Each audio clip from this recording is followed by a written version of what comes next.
प्रणाम, हमार नाम है जूली रवा। देख रहल बानी आपन भाषा भोजपुरी में खबर दिखावे और वो खबर के भीतरी के खबर बुझावे वाला बुलेटिन खबर के बूझी। तो चलिए देखल जाओ कि हफ्ता में का खबर रहल और ओकर का मतलब बा।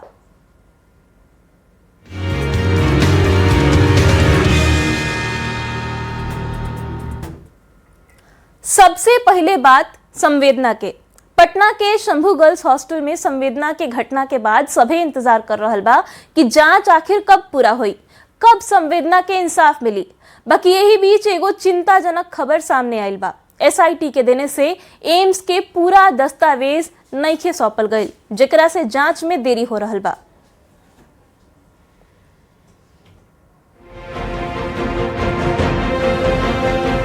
संवेदना के इंसाफ कब मिली, इस सवाल होकर परिजन प्रशासन से कर रहल बाड़े। बाकी उहे प्रशासन जांच में देरी के कारण बन रहल बा। संवेदना मामला जांच खातिर बनल एसआईटी पर गंभीर सवाल उठे लागल बा। अभी भी पूरी डॉक्यूमेंट नहीं आ पाई है सर। सारे डॉक्यूमेंट्स आ जाने के बाद जो है इस पे ओपिनियन। अभी तक के डॉक्यूमेंट्स काफी हद तक आ चुके हैं, लेकिन पूरी तरह से कंक्लूजन पर पहुंचने के लिए पर्याप्त नहीं। मामला के तह तक पहुंचे खातिर गठित एसआईटी के सौंपल अधूरा दस्तावेज के कारण एम्स पटना के मेडिकल जांच की प्रक्रिया बुरा तरीका से प्रभावित हो रहल बा। वैज्ञानिक साक्ष्य के अभाव में विशेषज्ञ की टीम कवनो ठोस नतीजा पर नहीं पहुंच पावत। जब जवना दस्तावेज की जरूरत पड़त बा, फोरेंसिक एक्सपर्ट एसआईटी से मांगत बाड़े, फिर जांच वापस शुरू होता। ऐसे में सवाल बा कि एसआईटी एक बार में काहे पूरा सबूत एम्स के नइखे सौंपत। न्यूज़ 18 खातिर पटना से संवाददाता अमरजीत शर्मा की रिपोर्ट। तो संवेदना के न्याय वहीं तक नहीं मिलल। अब चलिए सिलसिलेवार तरीका से पूरा केस का बा ओकरा के बूझी। तो सबसे पहले 5 जनवरी के जहानाबाद से पटना छात्र आइल वापस अपन हॉस्टल में। 6 जनवरी के संवेदना के ओकर कमरा में बेहोश हालत में पावल गई। 11 जनवरी के इलाज के दौरान संवेदना की मौत हो गई। पुलिस के जो प्रारंभिक जांच रहे, जो शुरुआती जांच रहे, वो में रेप से इनकार कर गई। फिर उस 16 जनवरी के जब मामला बहुते तूल पकड़ लेलस तो एगो एसआईटी के गठन कइल गई। एसआईटी जांच के जिम्मा संभाल लेलस। एकरा बाद एसआईटी केस से जुड़ल लोग से पूछताछ कैलस। एकरा बाद एसआईटी के टीम जहानाबाद भी गई, जहां पर संवेदना के घर रहे, ओइजा भी जाके लोग से पूछताछ भइल। सब सबूत जुटैला के बाद डीजीपी के एक रिपोर्ट सौंप दिल गई। एम्स फॉरेंसिक विभागाध्यक्ष जे बाड़े उ अब एसआईटी पर एगो बहुते बड़ा आरोप लगैले बाड़े। उ कहले कि देर से दस्तावेज जमा कइल गइल बाटे एसआईटी के देने से, और यही देरी के चलते रिव्यू रिपोर्ट में भी देरी हो रहल बाटे। ऐसा दावा कइल गइल बाटे फॉरेंसिक एक्सपर्ट के देने से। एम्स के रिव्यू रिपोर्ट में अब ही बहुते बड़ खुलासा हो सकता है। यही से रिपोर्ट के सभे के बहुते इंतजार बाटे। अब चलिए सवाल से खबर के बूझी। सबसे पहला सवाल ये बा कि मामला में का लीपा पोती करे के कोशिश कर रहल बा एसआईटी। दूसर का सवाल ये बा कि एसआईटी समय पर दस्तावेज आखिर काहे नहीं देत। एसआईटी एम्स के काहे अधूरा दस्तावेज देलस, इहो बहुते बड़ सवाल बा। सबसे बड़ सवाल ई कि का जांच के प्रभावित करे के कोशिश एसआईटी के देने से कल जा रहल बा। बढ़ल जाओ अगला खबर के देने। और अब बात कल जाए बिहार में साइबर शातिरन के फैलत जाल के। आरा और बाढ़ में साइबर ठग मेहनत कश आदमी के गाढ़ा कमाई पर पल भर में अपन हाथ साफ कर लेलन सा। साइबर शातिर एक के साथ एक झटका में सालों के मेहनत पर लूट मचा देलन सा। आरा में एगो चाय दुकानदार के शातिर साइबर ठग ऐसा झांसा दिलन सन कि अपन जिंदगी के गाढ़ कमाई लुटा बैठले। रामनाथ चौरसिया अपन छोट बेटी के ब्याह खातिर एक एक पाई जोड़त रहलन। बाकी साइबर ठग एक के झटका में उनकर सपना तोड़ दिले सन। महज 13 रुपया के बिजली बिल रिचार्ज के नाम पर दुकानदार के मोबाइल पर आयल व्हाट्सएप कॉल उनकर जिंदगी तबाह कर दिलस। जब मोबाइल पर पैसा कटला के मैसेज आयल तो दिमाग झंझना गई। लड़की से पूछल कि एटीएम के पिछला कोड और नंबर, लड़की बता दिलस। फिर व्हाट्सएप कॉल कर लोग यही पर 99,900 खाता से फ्रॉड कर दिलो। अभी दूसर का तस्वीर बाढ़ के एगो सीमेंट व्यापारी के बा। सीमेंट व्यापारी अजय शंकर के हालत खराब बा। उनकर चेहरा उनका साथे भइल ठगी के कहानी कह रहल बा। साइबर ठग सीमेंट व्यापारी के अकाउंट से 8,56,000 रुपया उड़ा लेलन सन। एकर जानकारी उनका तब भइल जब व्यापारी अपन मोबाइल पर मैसेज देख ले। ठगी के शिकार अजय शंकर बतैले कि मोबाइल पर एगो RTO चालान के मैसेज आयल, जेकरा बाद उनकरा खाता से पैसा निकल गई। बैंक गए, उसके बाद वहाँ पैसा ब्रेक होकर दूसरे अकाउंट में ट्रांसफर हो गया था। फिर हमने उसको क्लोज करवाया। न्यूज 18 आपन दर्शक लोग से अपील करत बा कि रउआ सावधान रही, सतर्क रही, ना तो साइबर ठग ऐसा ही राउड कमाई पर भी हाथ साफ कर सकत बाड़न सन। न्यूज 18 खातिर आरा से चंदन कुमार और इबाड़ से अनिरुद्ध कुमार की रिपोर्ट। चलिए अब खबर के बूझल जाओ। सबसे पहले ये बूझी कि साइबर फ्रॉड आखिर होखेला का। तो साइबर फ्रॉड आपराधिक धोखा है जौन इंटरनेट, कंप्यूटर चाहे डिजिटल डिवाइस के जरिए कइल जाला। साइबर फ्रॉड राउर छोट मोट गलती से भी संवेदनशील जानकारी चुरा लेवेलन स, बैंक खाता से पैसा निकाल लेवेलन स। अब साइबर फ्रॉड कैसे कैसे होखेला इहो जान ली। तो बता दी कि ई होला फिशिंग के जरिए, OTP फ्रॉड आरू नकली वेबसाइट के जरिए साइबर ठग काम करेलन स। साइबर फ्रॉड से बचाव खातिर का कइल जाओ, अभी सवाल उठाता, तो एकरो जवाब जान ली। सबसे पहले अपन जितना भी वेबसाइट बाटे, जौन ऐप बाटे, ओकरा पर मजबूत पासवर्ड रखी आरू पासवर्ड के समय समय पर बदलत रही। खाली सुरक्षित वेबसाइट पर ही जाई, कोनो अनजान लिंक अगर आवता तो ओकरा पर मत जाई। अज्ञात ईमेल आरू संदिग्ध लिंक पर क्लिक करे से बची, काहे कि ऐसे साइबर फ्रॉड सबसे बेसी होखेला। सोशल मीडिया पर निजी जानकारी कबहू साझा मत करी, काहे कि कवन ठग कब ओकर गलत इस्तेमाल कर ली केहू नहीं जानत। सार्वजनिक वाईफाई पर संवेदनशील डेटा मत डाली, काहे कि ऐसे साइबर फ्रॉड के खतरा बढ़ जाला। साइबर सुरक्षा के जानकारी रखी, अपन दोस्त रिश्तेदार जे भी आसपास के लोग होखे उ लोग के भी जागरूक करत रही।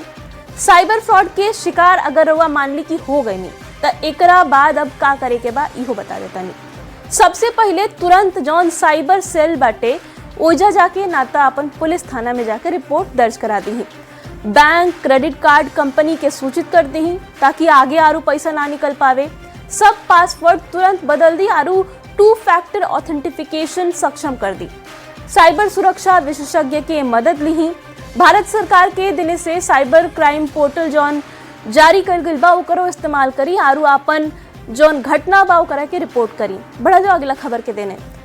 पटना यूनिवर्सिटी के CV रमन हॉस्टल पर मंगर के रात भइल बमबाजी के पुलिस के एक बाद पुलिस का एगो हॉस्टल में सर्च ऑपरेशन चला के हथुआ हॉस्टल से 40 पीस छोटा सुतली बम बरामद कैलस। पुलिस बम बनावे के सामान के साथ 7 गो छात्र के भी गिरफ्तार कर लेले बा।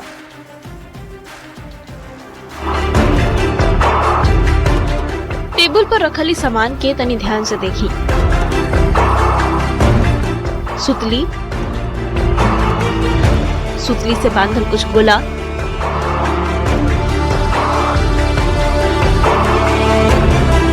ढेर सारा माचिस, पॉलिथीन में रखल कुछ सामान, बोतल में रखल कौनो लिक्विड आरू पटाखा के पैकेट।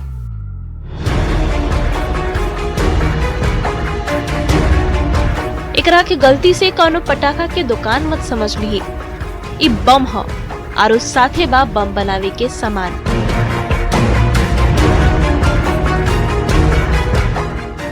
ये जान के रहुआ हैरान हो जाई कि बम बनावे वाला कौनो अपराधी ना बल्कि पढ़ाई के नाम पर पटना के हॉस्टल में रहे वाला छात्र हवन स, जेकनी के सुतली बम के टेस्टिंग भी मंगर के दिन CV रमन हॉस्टल के दीवार पर कर देलन स, जेकर निशान अभी तक मौजूद बा। पूजा की तैयारी कर रहे थे, कुछ पूजा को लेके चर्चा कर रहे थे। अचानक से उधर आते हैं लाठी लेके, बम लेके, और बम फेंकना स्टार्ट कर देते हैं। भाग सके, कुछ लोग घायल भी हुए हैं, कुछ को मार भी लगा है। अब पूरा खबर के जान ली। CV रमन हॉस्टल की एगो छात्र के महिला मित्र के साथ जैक्सन हॉस्टल के छात्र पर छेड़खानी के आरोप लागल। एकरा बाद कृष्णा घाट पर छात्र के 2 गुट में मारपीट भइल। बाद में जैक्सन हॉस्टल के लड़का CV रमन हॉस्टल पहुंचले, हॉस्टल के दीवार पर बम फोड़ देले, फायरिंग कैले और कुछ छात्र के पीट के घायल भी कर देले। मंगर के भइल बमबाजी की घटना के लेके पुलिस कई गो हॉस्टल में सर्च ऑपरेशन चलैलस। हथुआ हॉस्टल से 40 पीस छोटा सुतली बम बरामद भइल। मौका से बम बनावे के सामान बरामद करके 7 गो छात्र के गिरफ्तार कइल गयी। जैक्सन हॉस्टल से कुछ लड़के आके सीवी रमन हॉस्टल के दीवार पे 4 या 5 सुतली बम चला दिया और फायरिंग भी 1-2 फायरिंग भी कर दिए। घटना के बाद हॉस्टल में तनाव के माहौल बा। सवाल बा कि लोग हॉस्टल में पढ़े खातिर रहेला कि बमबाजी करे खातिर। पटना सिटी से मनोज सिन्हा के साथ ब्यूरो रिपोर्ट न्यूज़ 18। चलिए अब खबर के बूझल जाओ। पटना यूनिवर्सिटी आरू ओकर छात्रावास में कई बार बमबाजी हो चुकल बा। ये पहला घटना नहीं है जब पटना यूनिवर्सिटी के कोनो हॉस्टल में बमबाजी की घटना आई बा। पिछला कुछ साल की अगर बात करी जा तो पटना यूनिवर्सिटी आरू ओकर हॉस्टल में कब कब बमबाजी भइल इहो जान ली। 13 जुलाई 2023 के इकबाल आरू जैक्सन हॉस्टल के छात्रन के बीच बमबाजी भइल। एक बाद दिसंबर 2023 में नंदिनी हॉस्टल आरू मिंटो हॉस्टल के छात्रन के बीच झड़प के मामला सामने आयल। मार्च 2025 में दरभंगा हाउस परिसर में संस्कृत विभाग के हेड के कार से बम बरामद कइल गई। 9 मई 2025 दपूर हॉस्टल गेट पर छात्र के हत्या कर दी गई। मई 2025 बीएन कॉलेज में परीक्षा के दौरान 2 गो गुट में झड़प के दौरान बमबाजी भई। 20 जनवरी 2026 सीवी रमन हॉस्टल पर बम से हमला कइल गई, गोलीबारी भी भई। पीयू के छात्रावास में बमबाजी के घटना आखिर काहे होला इहो जानना जरूरी बाटे। तो देखिए कि छात्र गुटन के बीच वर्चस्व के लेके अक्सर लड़ाई होला, जकरा में बमबाजी की घटना भी देखे के मिलेला। छात्रन के पुराना दुश्मनी के लेके भी बमबाजी की घटना के खबर सामने आ चुकल बा। चाहे छात्र संघ के जब चुनाव होखेला ओहू घड़ी हिंसा के खबर कई बेर सामने आई बा। अब एमे पूछे वाला बात ही बाटे, मतलब कि पटना यूनिवर्सिटी आरू ओकर छात्रावास में भइल बमबाजी के 3 गो मुख्य कारण बा। गुटबाजी आरू वर्चस्व, प्रशासन के निष्क्रियता आरू छात्र संघ के चुनाव। अब तनी सवाल से खबर के बूझी। पटना के हॉस्टल में आखिर कैसे बमबाज लोग पहुंच जाता, सबसे बड़ सवाल बा। पटना पुलिस के समय रहते जानकारी आखिर काहे ना मिलेला एकर। पटना पुलिस समय रहते एकनी के काहे ना धरेले। काहे घटना के बाद ही कार्रवाई शुरू होला और जब तक घटना नहीं के हो तब तक बमबाज, दबंग आरू ऐसन के हिंसा करे वाला लोग पटना यूनिवर्सिटी के हॉस्टल में बैठल रहेला। बढ़ल जाओ अगला खबर के देने। आरू अब बात कर जाई सियासत के। बिहार विधानसभा चुनाव में हार के बाद आरजेडी में अब विरोध के स्वर उठे लागल बा। आरजेडी के विधायक भाई वीरेंद्र एही बीच एगो ऐसन बयान देले जेकरा पर सियासत गरमा गइल बा। भाई वीरेंद्र चुनाव में टिकट बेचे के आरोप लगेले और कहले कि पार्टी के कुछ लोग के गलती के कारण ही पार्टी के ये हाल भइल बा। बयान सुनो। जिला एक व्यक्ति के जिम्मे था और तीनों जिला को बेच दिया गया, और किसने बेचा ये पार्टी का जांच का विषय है कि किन लोगों को जिम्मेवारी दी गई थी। वो कैमूर, रोहतास और बक्सर जिला। बक्सर जिला से मात्र 1 सीट आया हमारा। उन लोग थे। जब हम कुछ भी विवाद बोलते हैं तो सोच समझकर बोलते हैं और सही बात बोलते हैं, और उस बात पर मैं अडिग रहता हूं। मैं बगावत नहीं कर रहा हूं। सच्चाई को मैं वहां श्रद्धांजलि सभा में कहा, क्योंकि ऐसे लीडर को लोगों ने बढ़ने नहीं दिया, और किन लोगों ने बढ़ने नहीं दिया वहां की जनता से जाकर पूछे।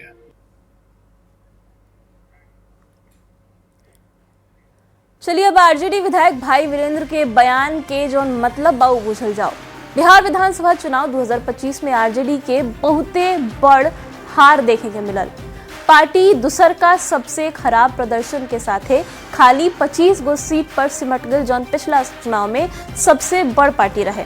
रिजल्ट के 2 महीना बाद पार्टी के भीतर अब असंतोष खुल के सामने आवे लगल बा। आरजेडी विधायक भाई वीरेंद्र अपने पार्टी के नेतृत्व पर अब सवाल खड़ा कर देले बड़े। वो कहले कि टिकट बंटवारा के लेके पार्टी के भीतर भी नाराजगी बाटे और वो खुद नाराजगी जतैले। विजय मंडल के टिकट कटला पर वो सवाल उठा रहल बाड़े, जिसके रवा बयान में सुननी। पार्टी पर स्थानीय नेता के नजरअंदाज करे के आरोप भाई वीरेंद्र के देने से लगावल गई।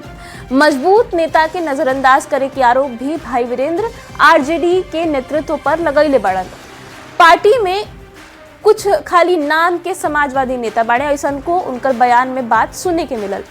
और वो कहले कि इहे जो नाम के समाजवादी नेता बड़े, इहे लोग पार्टी के जौन हार भइल विधानसभा चुनाव में ओकर कारण बढ़े। अब देखिए कि आरजेडी विधायक के बयान के लेके अब सियासत शुरू हो गई बा।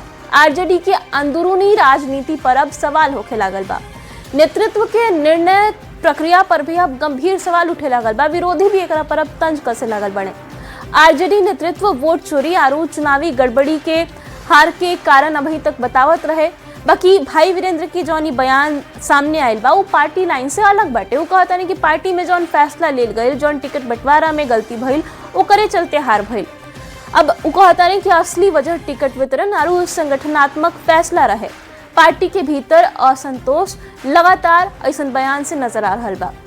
अब ये बयान खाली भाई वीरेंद्र के देने से नहीं आयल। लालू प्रसाद के बेटी रोहिणी आचार्य भी एकरा पहले गंभीर आरोप लगा चुकल बड़ी। वो कहले रही कि बाहरी लोग के पार्टी के असली विलन बतावे के वो इशारा कहले रही। पहले ही तेजस्वी यादव के जयचंद से बाची के नसीहत भी उनकर बहिन दे चुकल बड़ी। और अब भाई वीरेंद्र के जो ताजा बयान आयल बा ओकरा से आरजेडी खातिर एगो नया मुसीबत खड़ा हो गई बाटे। अब बढ़ल जाओ अगला खबर के देने। फूट के खबर खाली आरू अंतर कलह के खबर खाली आरजेडी के अंदर से नहीं आवत। बिहार कांग्रेस में भी टूट के कयासबाजी तेज हो गई बा। और एकरे बीच दिल्ली में कांग्रेस के बैठक भइल। कांग्रेस अध्यक्ष मल्लिकार्जुन खड़गे और राहुल गांधी के मौजूदगी में भइल बैठक में बिहार कांग्रेस के 6 विधायक पहुंचले।